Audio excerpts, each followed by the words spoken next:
देखिए, हमने पहले कहा कटौती हुआ है, इस बात को कोई अस्वीकार नहीं करेगा। भैया सम्मान योजना की साख को बचाने के लिए बाकी विभाग की कटौती हुई है, ये सत्य है। वृद्धा पेंशन और विधवा पेंशन का महिमा मंडन कर रहे थे और वो राशि जो गिना रहे थे 1449 करोड़। अगर एक बार में इस राशि को सुनेंगे तो बड़ा बृहद लगेगा कि 1449 करोड़ 26 लाख बहुत बड़ी राशि है, लेकिन फिर ये कह रहे हैं कि 12 लाख लोगों को पेंशन दिया जाएगा।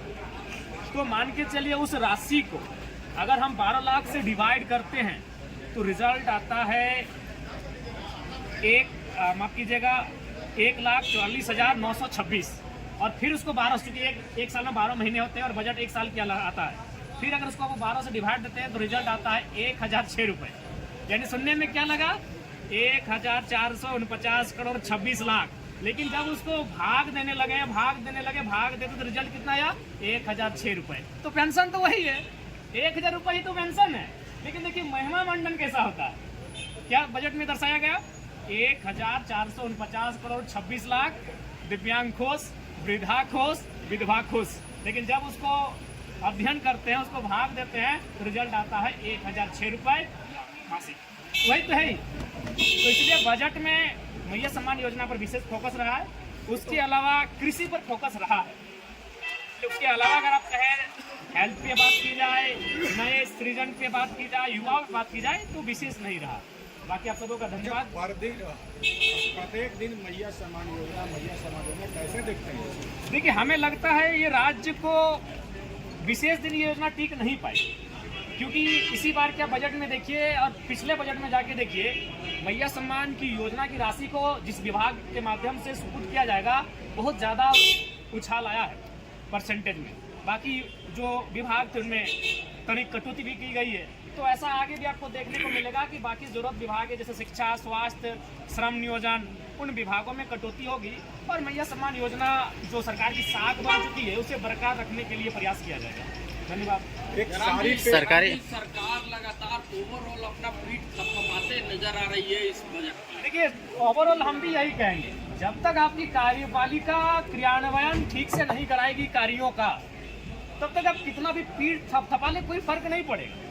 जैसे उदाहरण के लिए यहाँ सैकड़ों चेक डैम बनाने की बात कही गई है। चलिए ग्राउंड पे बैठ के देखते हैं। मैं अपने गांव को उदाहरण देता हूँ। 500 मीटर को हम लोग आधा किलोमीटर कहते हैं। आधा किलोमीटर में 3 चेक डैम का निर्माण हुआ है। एक भी चेक डैम से किसी प्रकार की सुविधा और लाभ लोग नहीं ले पा रहे हैं। तो बात वही है कि योजनाएं टेंडर के माध्यम से लाखों आ जाएंगी धरातल पर, कार्य भी होगा, लेकिन वो केवल और केवल कुछ लोगों के पास, कुछ लोगों की जेब में जाने का काम होता है। इसलिए कार्यपालिका अगर दुरुस्त नहीं होगी तो ठीक उसी प्रकार विधायिका और 10% इजाफा करके बजट को क्यों ना पारित करे। जब खर्च आपको 65% ही करना है तो फिर महिमा मंडन करने की भी आवश्यकता नहीं है। धन्यवाद। धोती साड़ी की बात हो रही थी, उस पर कमेंट आया, पर्सनल विधायक पे कमेंट करना कि आप कितनी अच्छी लग रही। ऐसा नहीं होना चाहिए। पर्सनल किसी पर, सदन के भीतर एक गरिमा होती है। अगर आप बाहर कभी किसी मंच में भाषण में बोल दिए तो अलग बात है, लेकिन सदन में इस प्रकार मर्यादा रखना चाहिए। किसी पर व्यक्तिगत टिप्पणी नहीं होनी चाहिए।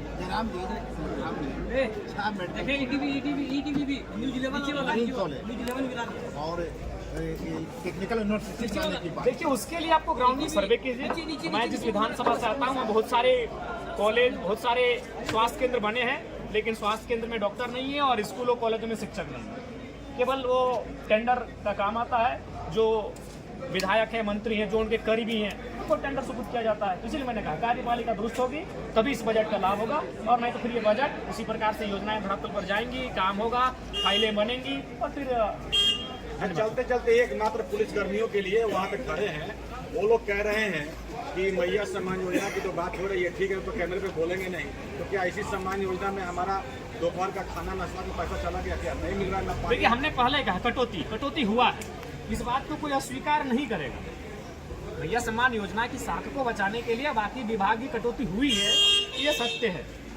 नहीं मिला, हमें अपने बातों को रखने का अवसर कल दिया जाएगा।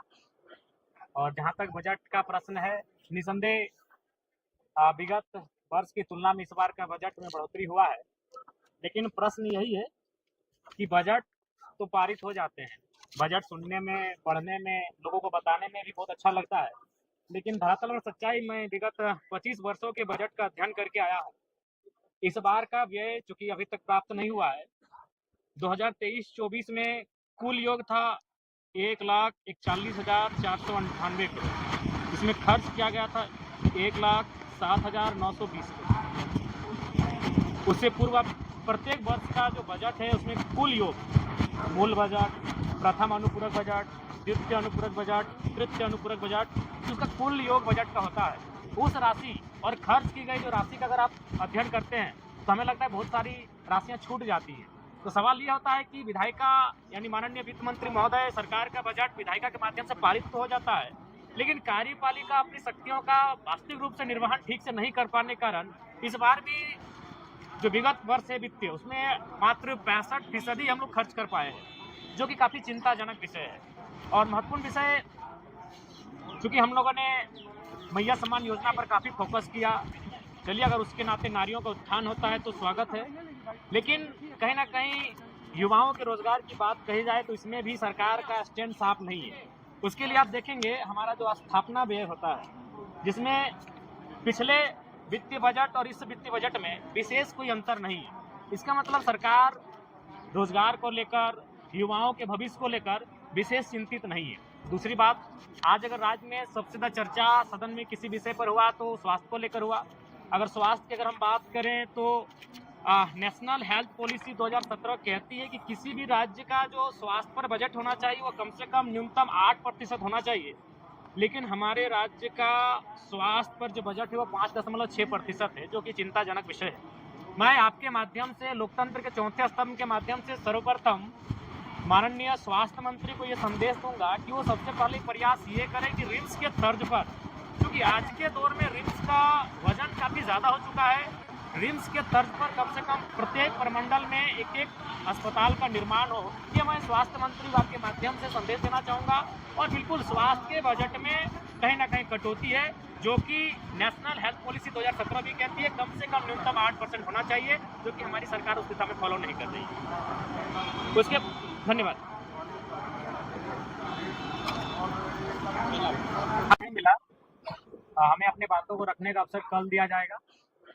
और जहां तक बजट का प्रश्न है, निसंदेह विगत वर्ष की तुलना में इस बार का बजट में बढ़ोतरी हुआ है, लेकिन प्रश्न यही है कि बजट तो पारित हो जाते हैं, बजट सुनने में, पढ़ने में, लोगों को बताने में भी बहुत अच्छा लगता है, लेकिन धरातल और सच्चाई में विगत 25 वर्षों के बजट का अध्ययन करके आया हूँ। इस बार का व्यय चूंकि अभी तक प्राप्त नहीं हुआ है, 2023-24 में कुल योग था 1,41,498 करोड़। इसमें खर्च किया गया था 1,07,920 करोड़। उससे पूर्व प्रत्येक वर्ष का जो बजट है उसमें कुल योग, मूल बजट, प्रथम अनुपूरक बजट, द्वितीय अनुपूरक बजट, तृतीय अनुपूरक बजट, उसका कुल योग बजट का होता है। उस राशि और खर्च की गई जो राशि का अगर आप अध्ययन करते हैं तो हमें लगता है बहुत सारी राशियां छूट जाती हैं। तो सवाल यह होता है कि विधायिका यानी माननीय वित्त मंत्री महोदय, सरकार का बजट विधायिका के माध्यम से पारित तो हो जाता है, लेकिन कार्यपालिका अपनी शक्तियों का वास्तविक रूप से निर्वहन ठीक से नहीं कर पाने के कारण इस बार भी जो विगत वर्ष है वित्तीय, उसमें मात्र 65% हम लोग खर्च कर पाए हैं, जो कि काफ़ी चिंताजनक विषय है। और महत्वपूर्ण विषय, चूँकि हम लोगों ने मैया सम्मान योजना पर काफ़ी फोकस किया, चलिए अगर उसके नाते नारियों का उत्थान होता है तो स्वागत है, लेकिन कहीं ना कहीं युवाओं के रोजगार की बात कही जाए तो इसमें भी सरकार का स्टैंड साफ नहीं है। उसके लिए आप देखेंगे हमारा जो स्थापना व्यय होता है, जिसमें पिछले वित्तीय बजट और इस वित्तीय बजट में विशेष कोई अंतर नहीं है। इसका मतलब सरकार रोजगार को लेकर, युवाओं के भविष्य को लेकर विशेष चिंतित नहीं है। दूसरी बात, आज अगर राज्य में सबसे ज़्यादा चर्चा सदन में किसी विषय पर हुआ तो स्वास्थ्य को लेकर हुआ। अगर स्वास्थ्य की अगर हम बात करें तो नेशनल हेल्थ पॉलिसी 2017 कहती है कि किसी भी राज्य का जो स्वास्थ्य पर बजट होना चाहिए वो कम से कम न्यूनतम 8% होना चाहिए, लेकिन हमारे राज्य का स्वास्थ्य पर जो बजट है वो 5.6% है, जो कि चिंताजनक विषय है। मैं आपके माध्यम से, लोकतंत्र के चौथे स्तंभ के माध्यम से सर्वप्रथम माननीय स्वास्थ्य मंत्री को ये संदेश दूंगा कि वो सबसे पहले प्रयास ये करें कि रिम्स